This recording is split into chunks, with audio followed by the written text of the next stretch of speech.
Hey guys, welcome back to Auto Repair guys. Our mission here at the garage is to save you guys as much money as we can. That's why we make these absolutely free videos guys. Let's go ahead and start on it now.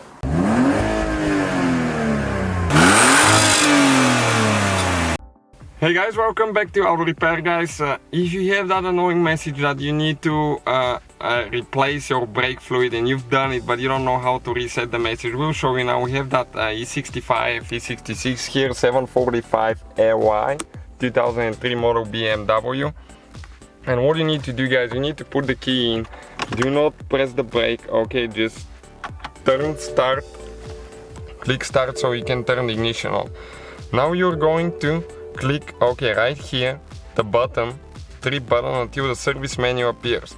And unless you've done the repair, do not reset it. Because if you decide to sell it, and for your own safety, you need to make sure you follow the procedures. Okay, you're going to click one more time, and we're selecting brake fluid now, which was due 22 months ago, and we did the flush today. So, you're going to click and hold now. Okay, and we have the menu right here.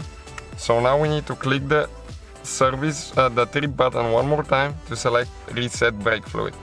Now you're going to hold until it resets and you get a confirmation. Perfect. Click one more time to exit. Next, you're going to click until you get to back and hold. And this is it guys, the whole procedure, pretty simple, right? Thank you guys for watching, please subscribe. So guys, hopefully the video was helpful. If you have any questions, don't hesitate to let us know.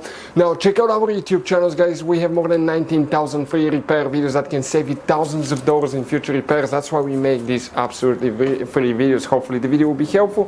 Thank you for watching, see you guys next time.